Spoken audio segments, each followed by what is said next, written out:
I'm not sure where the recording goes after you record it. Is it It either goes to the cloud or your desktop, and usually you get an option to set it. Okay.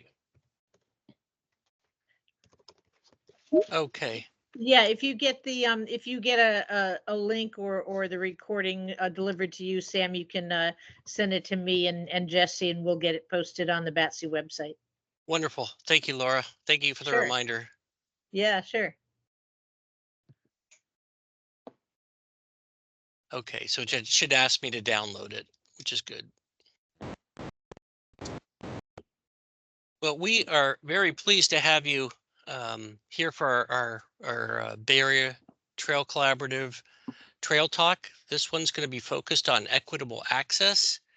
And we have two presenters today, Liz Westbrook, who's going to talk about her experiences with equitable access with a number of agencies, and also Rodrigo Garcia from the State Coastal Conservancy, who's going to share a presentation about equitable access as it relates to camping and low-cost accommodations along regional trails.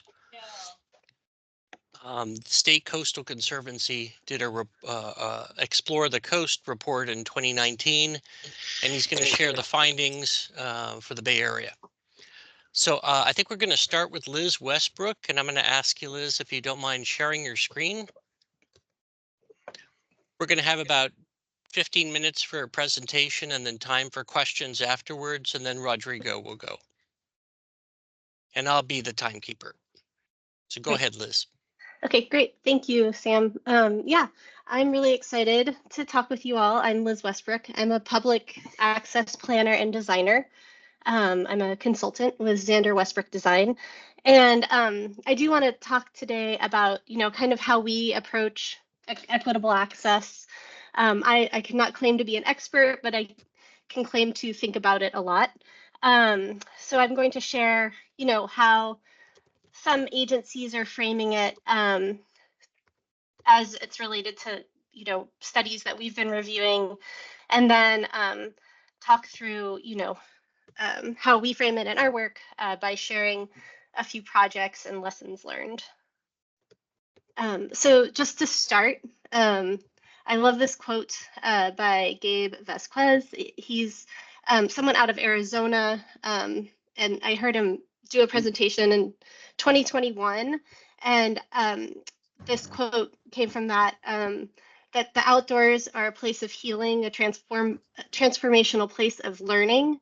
They give hope, mental health. They give us physical health and experiences that last a lifetime, but you have to be able to access these special places and have opportunities to enjoy those special parks. The future of the climate and conservation will be built on equitable access.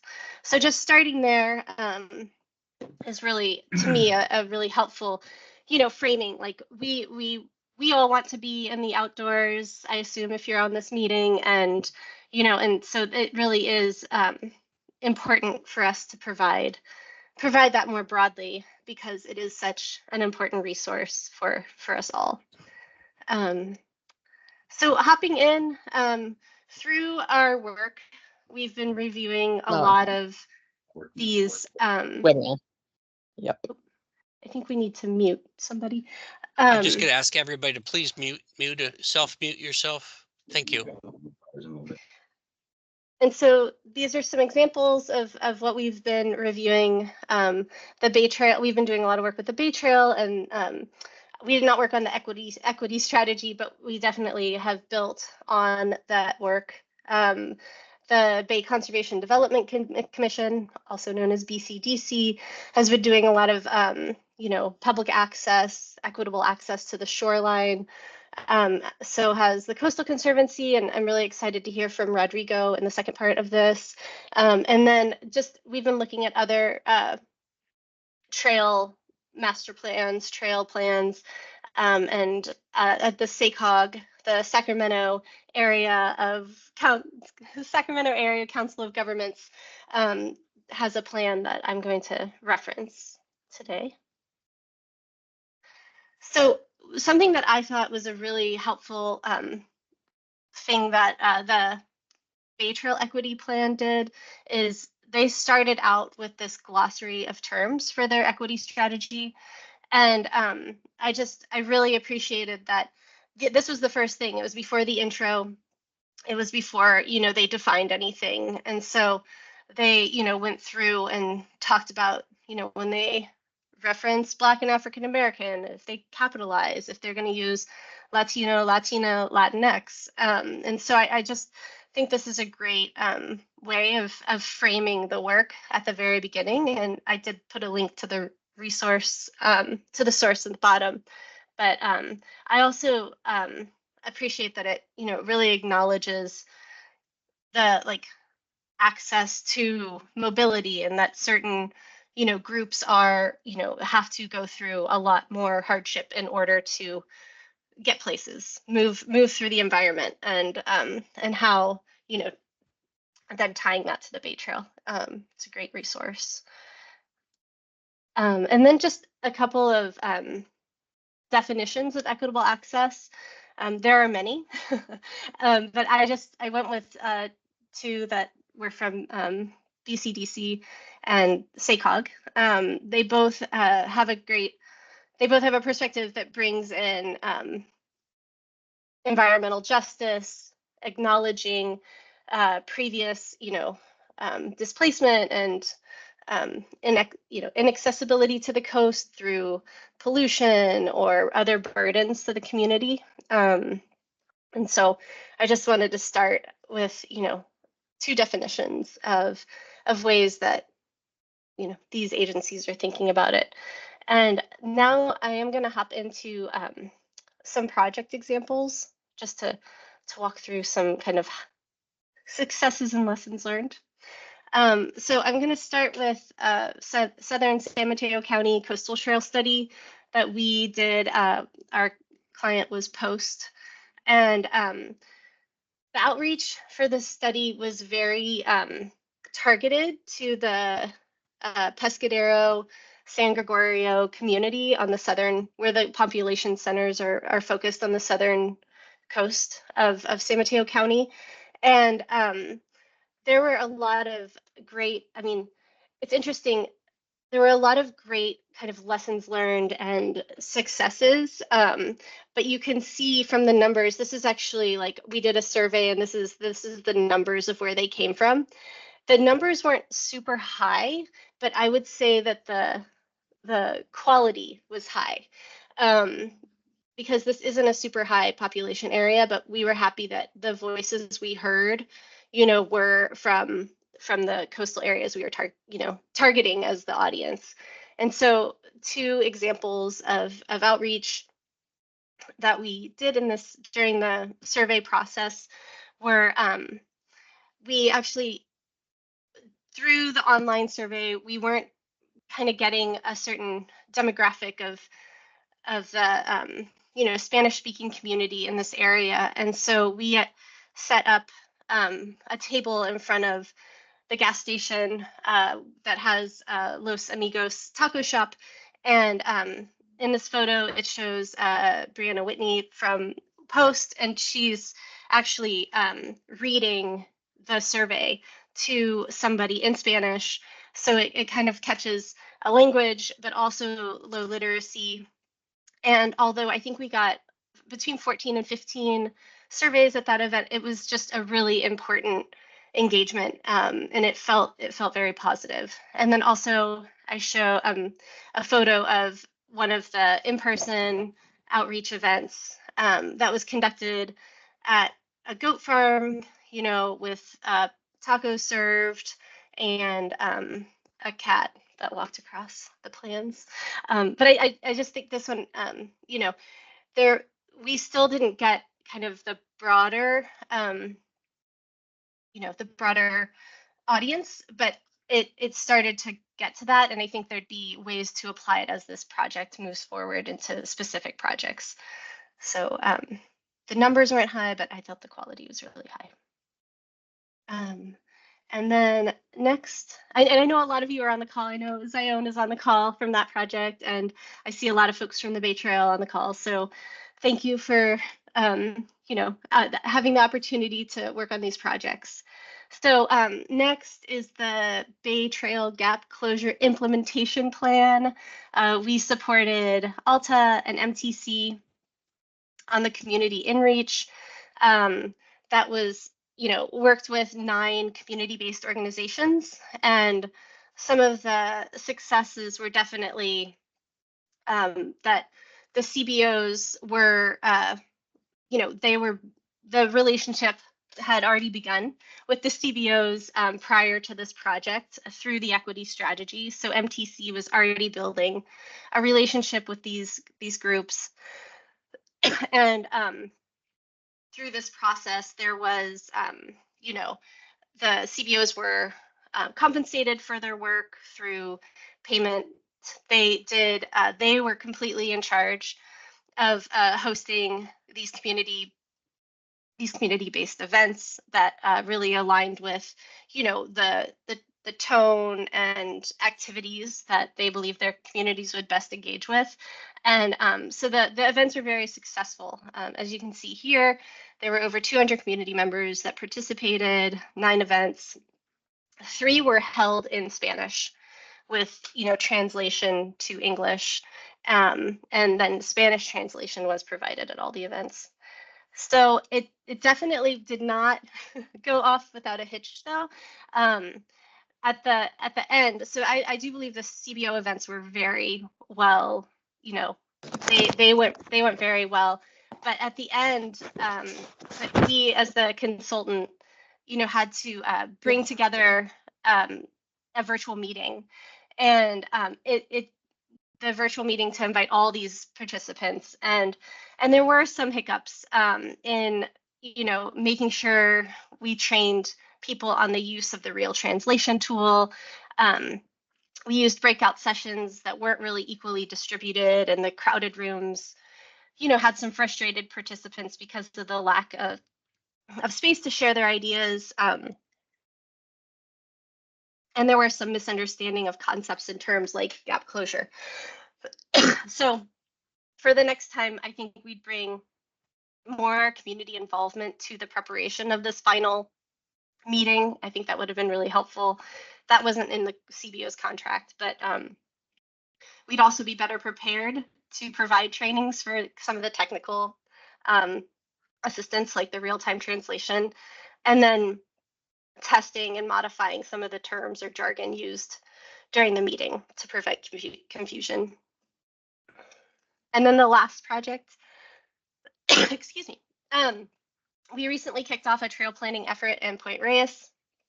It's in the very, very early phases, but one of the most notable aspects of the kickoff meeting was that the park superintendent and the tribal representative were from the Federated Indians of Great Rancheria were sitting side by side at the head of the table. It was the first time I had experienced that that participation, and it was built on, it wasn't like they just asked the tribe to show up to this meeting. It was built on a multi-year process of relationship and trust building between the park and the tribe that resulted in a 2021 government to government partnership.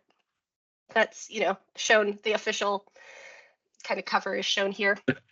And already the pace and direction of the project, excuse me, I have a tickle, of the project has already shifted. And we're really focusing on storytelling instead of jumping in to identify specific trail routes, that might be proposed as new trails or decommissioned. And so that with the storytelling and the building of understanding about the park from the tribe's perspective will really help direct the broader trail planning process. And then last, so, the next steps, I mean, it's really just kind of what we try to do kind of ongoing is be curious and continue to learn. Don't be afraid to make mistakes, but always acknowledge them and learn from them. And then be patient with the process are some of my takeaways that we try to do, on a day-to-day basis as we work in this. So I think I'll stop sharing. And Sam, did you say that we can open it up to questions, or are we gonna, okay, just a few questions and then we'll have Rodrigo. Yes, you have time for questions. We have until 11:30. If anybody would like to ask a question, just raise your hand.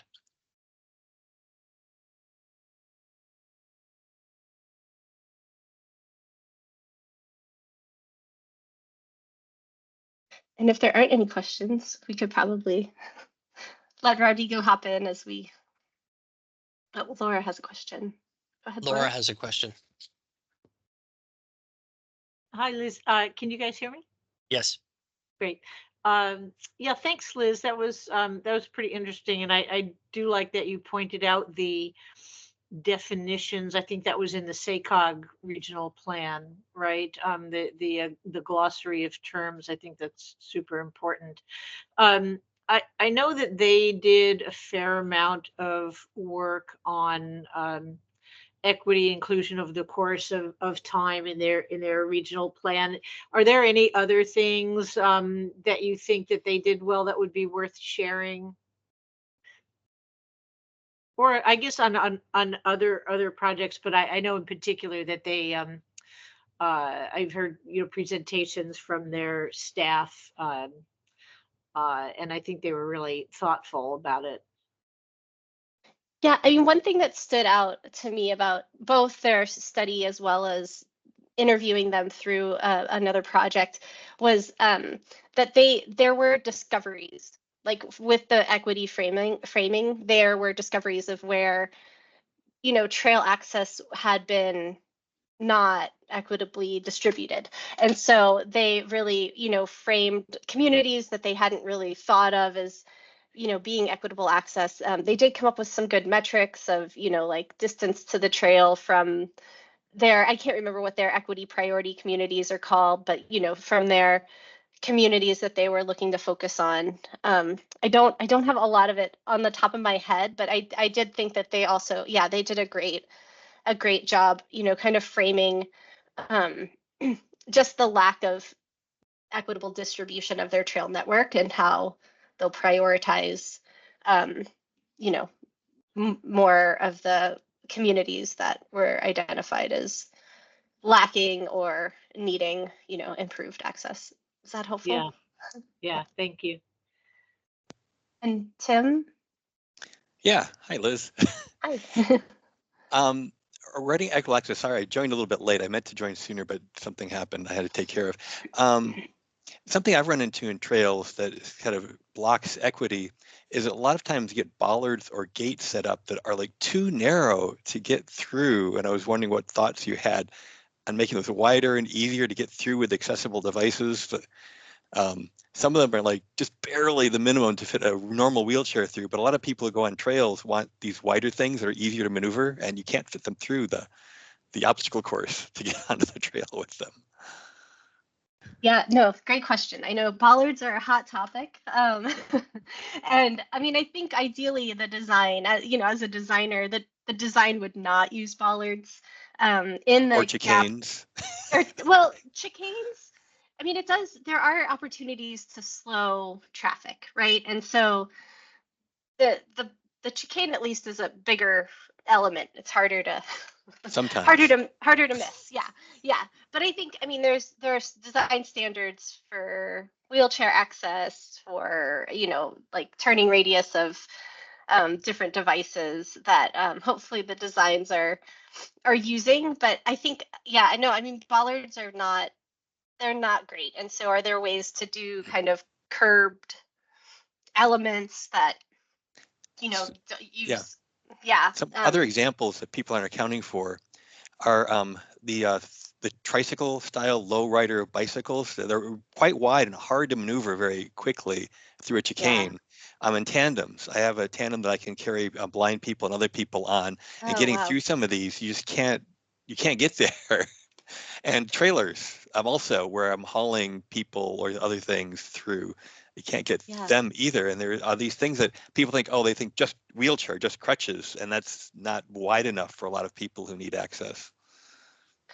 Yeah, no, that's great. That's great feedback. There are more mobility types that are needing to be accommodated for. And I do think trails are getting wider and kind of trying to address it more as a real way of people getting around. And so it's great feedback to hear your experience with all these different kind of larger format. And it's interesting, in Cambridge, they had wide open trails in the middle of the city and didn't worry about bollards or chicanes or anything. They just had signs that, you get fined or whatever. Versus in California, I see a lot of people just put up these things proactively in advance, and makes it really difficult for even normal bicyclists to get through, let alone all these other people who need access. Yeah, no, they're definitely an obstruction. Yeah, no, it's cool to hear about the other look. Yeah, you see too many bollards for sure. They're they are obstructions to your experience. So I feel like there are probably other experts on the call who might have an opinion on that. But yeah, it's the design's always balancing like all these elements. Leo, you have a question? No, I just can confirm what Tim just was talking about. Some gates, even I'm not disabled or anything, but even I have trouble getting through the gates with a bike. Yeah. Yeah. No, it's good. Are all the agencies hearing this?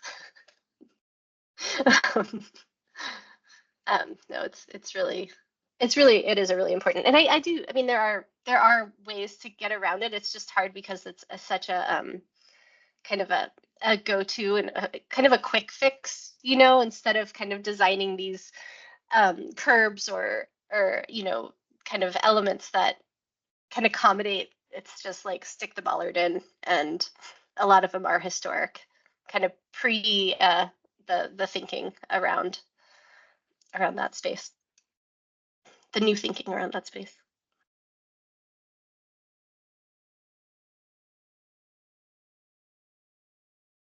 I will share one success story I had recently. In Sunnyvale on the Bay Trail, there was a really narrow gate right around their water treatment plant, and they had this massive gate for big trucks to go through. I could never figure out why they just didn't open that up. And went back and forth and back and forth. I finally got the city to say, yes, we actually do own the rights to open the gate, and yes, we can open it, so that people on other accessible things can get through that rather than having to be blocked by that particular obstacle on the Bay Trail. So the gate is open? The gate's now open. That's great. But it took a month or two going back and forth to have everyone figure out, do we have the right to do that, and can we do it? And yes, we can, because there's no reason not to, because it's completely open at the other end of this trail. It's just that one little choke point. Yeah, no, that's great.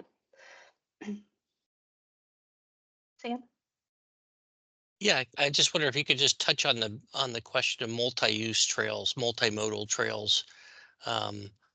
I worked on the Fitzgerald Marine Reserve Coastal Trail that got appealed to the Coastal Commission because folks did not want a wide trail, and they did not want the grade of the trail to change.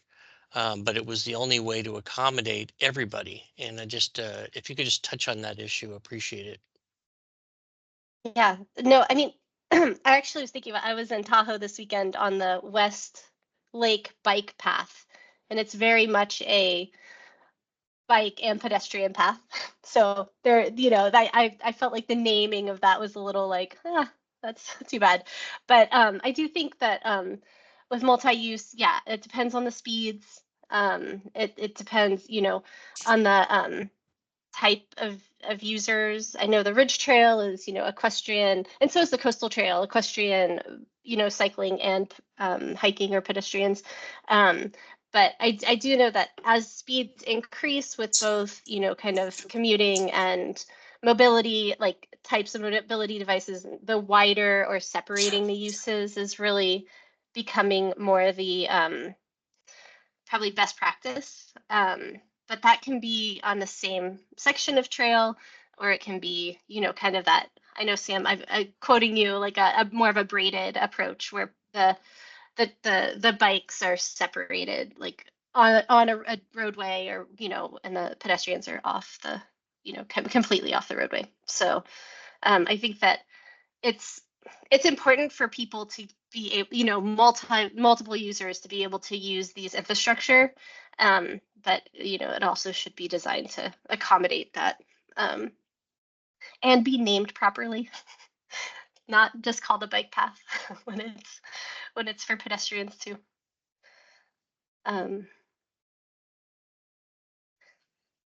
I can't tell who.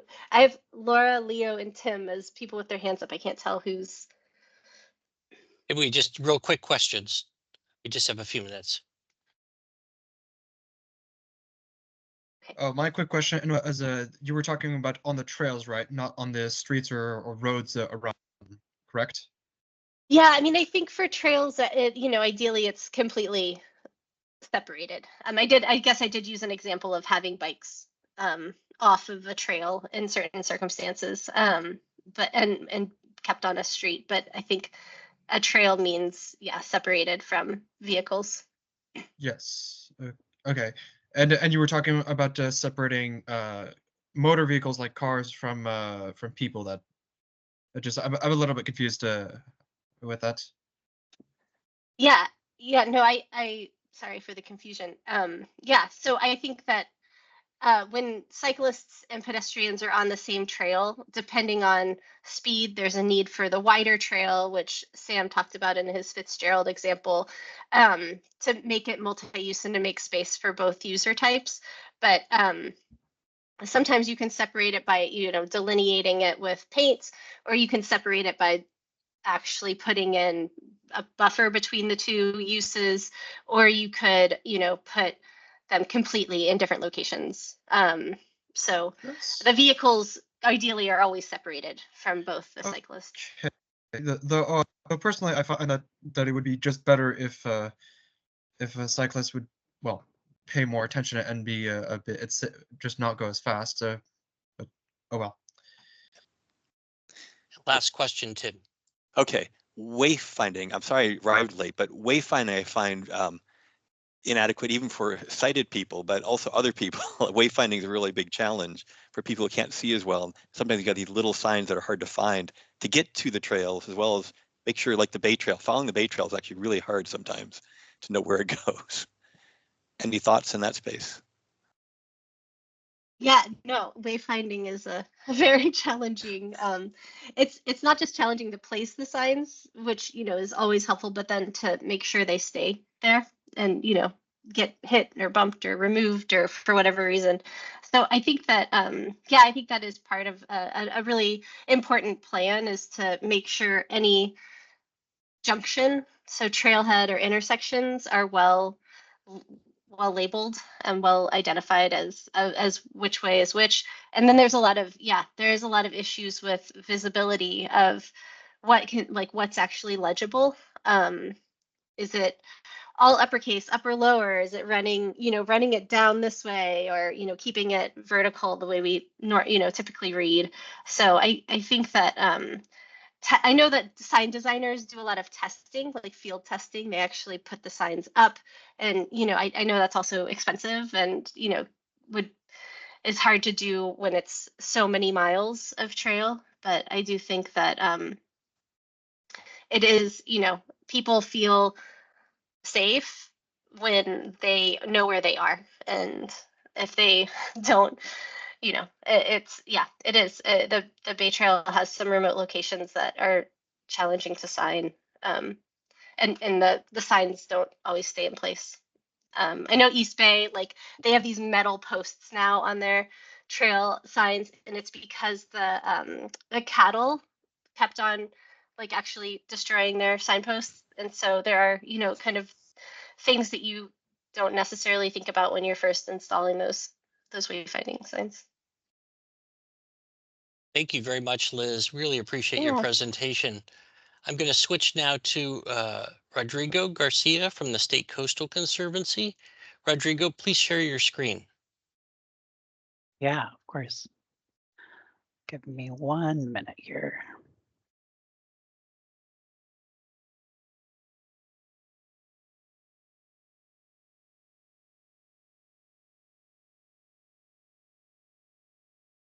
All right, I think that does it, right? Perfect. Hi, everyone. Thank you so much for having me. My name is Rodrigo Garcia, and I am a project specialist at the State Coastal Conservancy. We are a small state agency undertaking projects working with other nonprofits, tribes, federal, and local agencies to protect and restore coastal resources and to increase public access to the coast for all Californians. Our jurisdiction is the entire coastal zone of California, the 9 Bay Area counties, and the Santa Ana River watershed. So we have quite some work under our belt.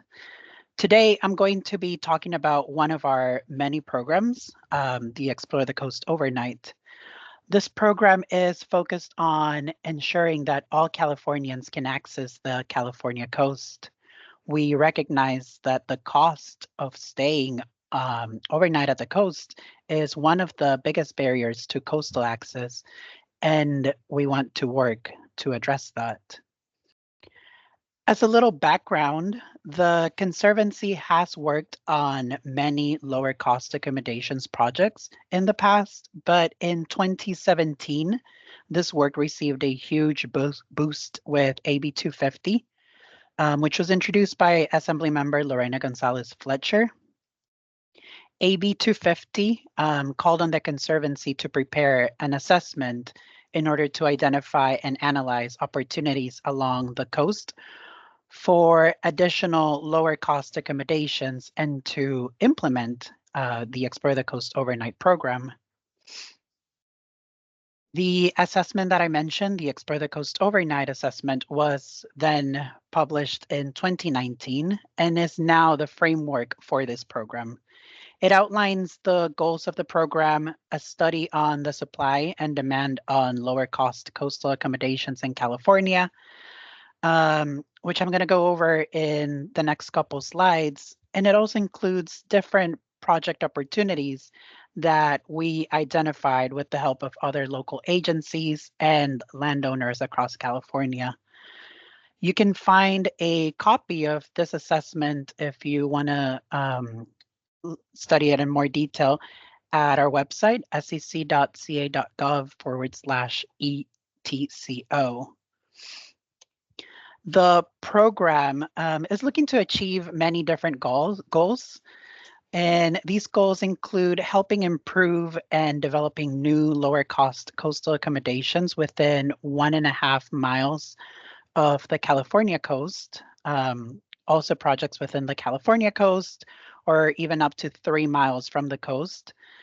As we study these projects, we also look at things like trails connectivity, whether the project is close to the California Coastal Trail or any other regional trail networks, as we want to make sure that these projects are planned and built, being cohesive to the communities that they're in. We also want to ensure that new or renovated coastal accommodations projects supported by this program will be affordable and available for all Californians, in particular lower and middle income families and individuals as well. We also look to ensure that these accommodations— Rodrigo? Yes. People are asking if you could advance the slides because you're still on the title slide. Oh, well, I'm not And on we the can see title kind of slide all on the my slides screen. on the left side. Yeah. All So right, maybe there's a way in the slideshow to just show the slide that you're talking about. yeah, Thank you. let me try that again.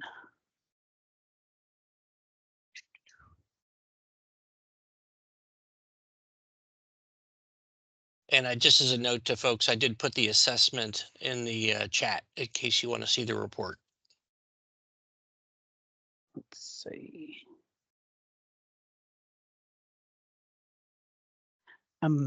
Which slide am I on?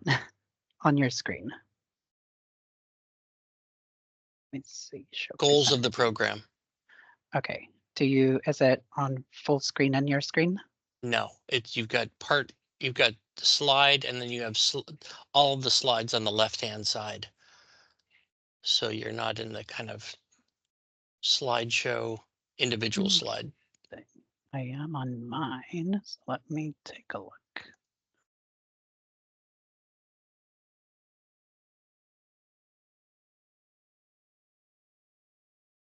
Maybe go to the slideshow.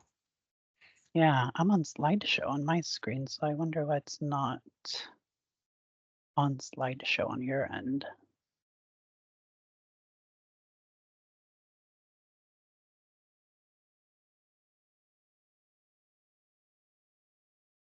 Let me change the setting.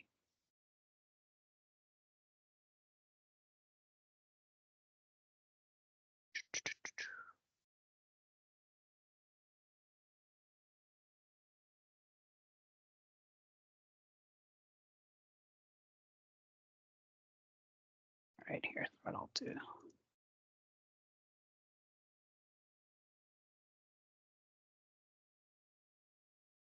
I think it's okay as long as we see the main slide that you're on. Maybe you could reshare your screen because we can't see Right, anything. okay. Yeah, Does that that's does good. that do it? Thank you. Okay, Yep. perfect. Yeah, let's see. Okay. Okay, perfect. So going back a couple slides, you didn't miss much. I went over, like I said, what AB 250 called for the Coastal Conservancy to do. Quickly, this is what the Explore the Coast Overnight Assessment looks like. And you can find that, as I mentioned, on our website. And sounds like Samuel shared it on the chat. So I would encourage everyone to take a look at that. And I was going over the goals of the program. And we were on goal number 3, which goal number 3 calls for us to ensure that these lower cost coastal accommodations that we work on will be affordable and available to NGOs and public entities that support a range of programs for young or underrepresented populations, including education, service learning, healthy living, recreational, or any other similar opportunities. Another goal is to support innovative pilot projects that enable the state to collaborate with NGOs, public agencies, and the private sector to provide coastal access. What this means is we encourage those NGOs to come up with creative ideas to support this goal, to support the increase of overnight accommodations. We don't want to just stick to campgrounds or RV sites, right? We want to make sure that some creativity is put into some of these projects, which relates to the next goal, creating and preserving a variety of lower cost coastal accommodations that will serve the great diversity of California residents and enhance the public's experience when visiting the coast. And lastly, we want to make sure that we're maintaining and increasing the stock of these accommodations on coastal public lands and land owned and managed by NGOs, which likely has become the focus of the program due to the ability of NGOs to maintain lower cost coastal accommodations and operate them in conjunction with programs that target lower and middle income Californians. So now I'm going to talk a little bit about the supply and demand research that was conducted for the assessment. In 2016, we contracted with the consulting company Sustainere to collect data about the existing stock of LCCAs. Sustainere identified about 64,400 coastal accommodations. And of that number, only about 21% of the accommodations qualified as lower cost. For that study, Sustainere defined lower cost based on a rate of $112 and under per day year round and $123 per day during the summer. Of the 21% of accommodations that were identified as lower cost, which in numbers is about 13,298 accommodations for the whole state, you can see the distribution of those on the right side.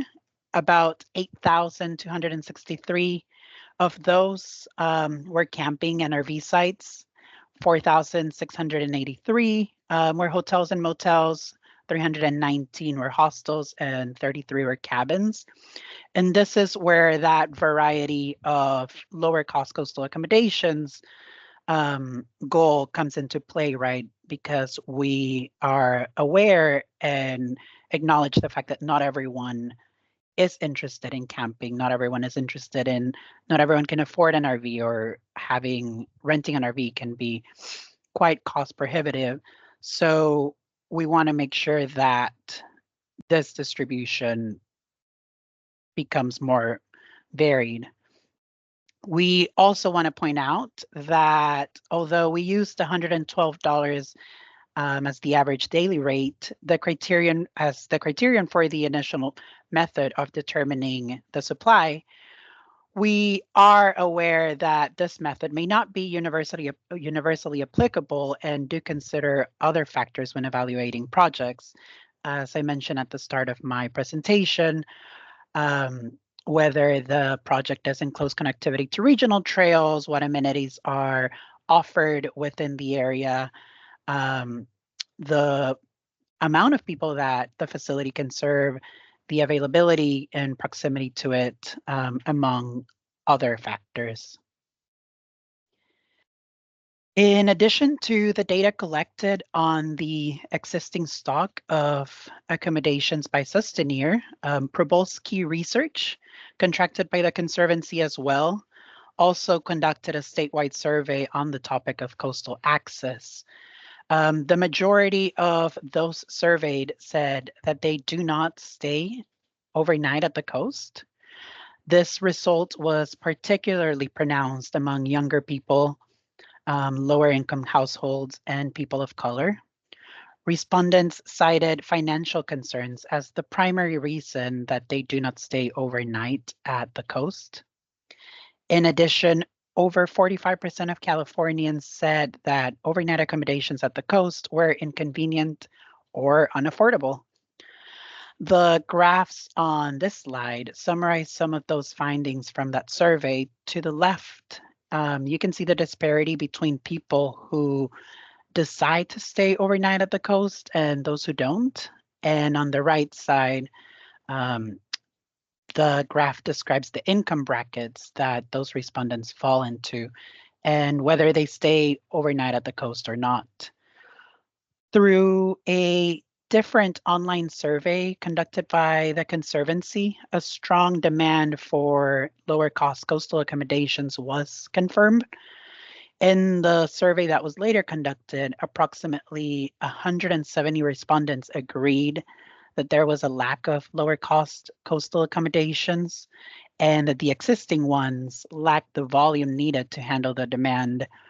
I think many of us are familiar with trying to get camping reservations through Reserve California and have experienced those going sold out within minutes of them becoming available.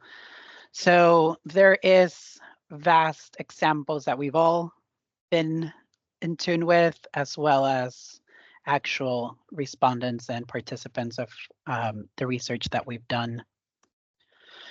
Study, like I mentioned, shows that there is a clear demand for lower cost overnight accommodations in California. In a regional scale, San Mateo County recently did an assessment of their stock of overnight accommodations and potential future projects as illustrated in this map, and it shows clear gaps within the county. So I would encourage other jurisdictions to do a similar assessment, which can help you showcase the need for additional accommodations when you're seeking funding for your future projects. A point of interest to many of those on this call, funding for this program most of the funding for it comes from Prop 68. The Conservancy received about $30 million for projects within the coastal zone, and state parks received another $30 million for projects within their park units. Additional funds can be found through the Coastal Commission. And those can come from their in lieu fees, fines, or settlements. Typically, those do have to be used within proximity of where the fee was collected. So those are a little more restrictive, but they have definitely been a big help to this type of work. And while this program can only award grants to projects in the coastal zone, like I mentioned earlier, Bay Area counties can reach out to their Conservancy regional managers to discuss a potential project and get assistance in finding a suitable fund source. And I've listed the contacts here. Depending on where your project is located, that would be the region that you would be working with. And I would encourage you to reach out to my colleagues here to discuss a potential project, and they would be more than happy to help you either seek funding with us or point you at other grant programs with other agencies or even the federal government. We're pretty in tune with what's available at any time. So that's a quick summary of the work that we're doing here at the Conservancy to increase lower cost coastal accommodations across the state of California. But there is much more to do and many more nuanced details that I didn't go over. So I would encourage you all to check out our assessment for more information and guidance on embarking on similar work in your regions. Yeah, thank you. And I think we have some time for questions. Let me stop sharing my screen. I'm just going to add that the ratios of population to camping and low cost accommodations is a significant deficit in the Bay Area. The study found in Northern California, the ratio was like 20-1. And in the Central California, it was like 5-1. In San Francisco Bay Area, it was 1-1. And in Southern California, it was 2-1. So the demand, if you like Rodrigo said, if you tried making a camping reservation and you found you almost need to make it a year ahead of time, that's for a good reason. There's a deficit of camping. And it seems like when we did our assessment in San Mateo County, the biggest deficit seemed to be in the individual and family camping. We seem to have a lot of the group and youth camping, and we had RV camping, we had youth hostels, and we also had an emerging dog camping, which was becoming more accessible. But it was if you're on a regional trail like the Ridge Trail or the Coastal Trail, in San Mateo County, we're working on a Beta C trail, the Ohlone Portola Heritage Trail. There's a deficit along the way of individual places to stay. Yeah, that's a great point, and one that we want to pay close attention to when funding some of these projects. There is really no point in making investments right in the middle of nowhere, which is, there's not a lot of middle of nowheres in coastal California, but we do want to make sure that all investment becomes a cohesive network for users. Whether you're, hiking, biking, or driving into the accommodations itself, we want to make sure that you're also experiencing other forms of being outdoors, not just confined to your campsite or the unit that you're in. Leo, I think you have your hand up. Yeah, improving access is a very, very good thing for more than a couple reasons, but in Europe, for example, where access is very wide and everyone is to one degree or another into the outdoors. It's very accessible, and I mean that's a lot of people, which also means that there's a lot of industry and a lot of jobs that cater to that. That's a very big part of the European economy over there. Well, at least it's a part.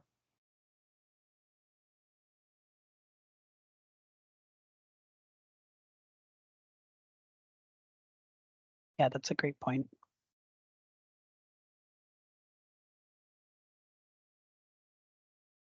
Any other questions? Gregory. Yeah, I was just wondering, as part of your assessment, if you looked at methods of opening existing low-cost accommodations that were overburdened. So, for instance, equity or justice-focused lotteries or other visitor use management sort of techniques in the interim while we are sort of in the process of trying to develop additional low-cost accommodations. Yeah, on the assessment, we do talk a bit about what you just mentioned of types or addressing that barrier of that operational barrier. And we talk about set-asides within state park units, right? Or reaching out directly to your local YMCA or school districts so that they can become a small network of users that can become prioritized when making those reservations. We also look into programs that have some sort of return user, right? Where perhaps there was a group of children that visited a campground with their school, but they can later return with their family, right? And that way we're not just building that stewardship within the family by bringing the children with their friends and then bringing them back with family, but also creating a broader network within that same community. So yeah, we do offer some ideas of methods to create more opportunities for people to use your units while developing more.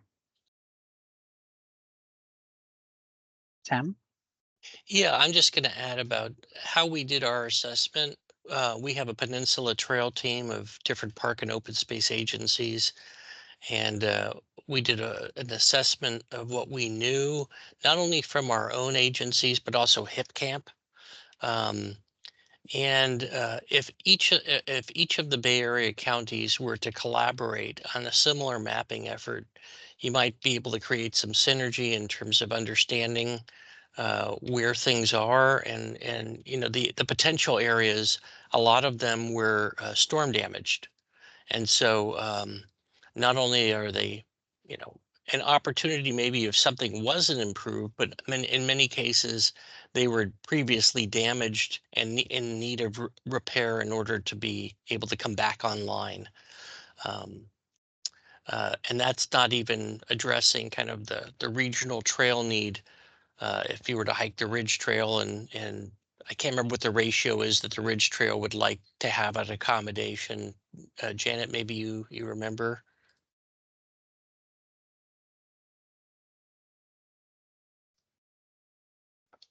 Sorry, Sam, the ratio of accommodation? Well, just the Ridge Trail would prefer to have accommodations so many miles in between. Oh, right, right. So what's your ratio yeah, I or mean, your mileage? The goal is we have goals in terms of proximity to, like, from where people live to the trail itself, but the idea is ultimately that if someone is circumnavigating or section hiking or riding, there would be, a distance of, sort of 8 to 10 miles per day for people who are walking, and then longer distances for people who want to bike pack. So maybe that's more like whatever, 25 miles, something like that in terms of distance.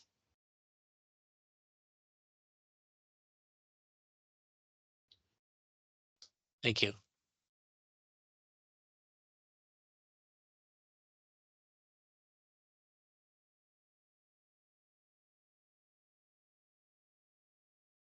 Are there any other questions? We're at the tail end of our trail talk. If there, maybe we could handle one more question.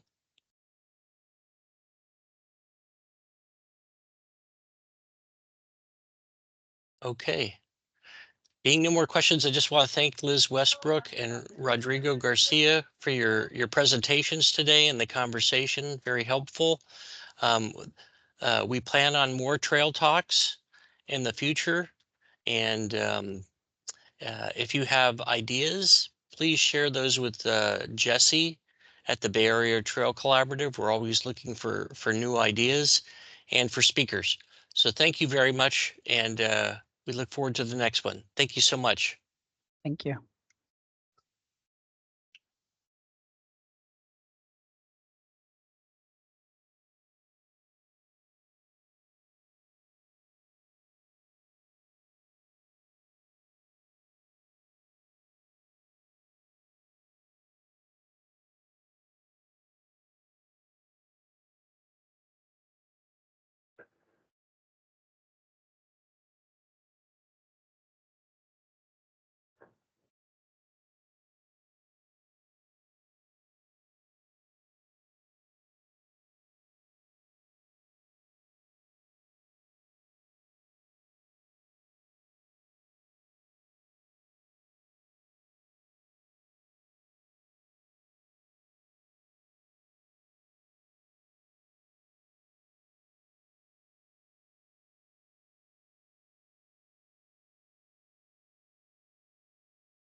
Hello?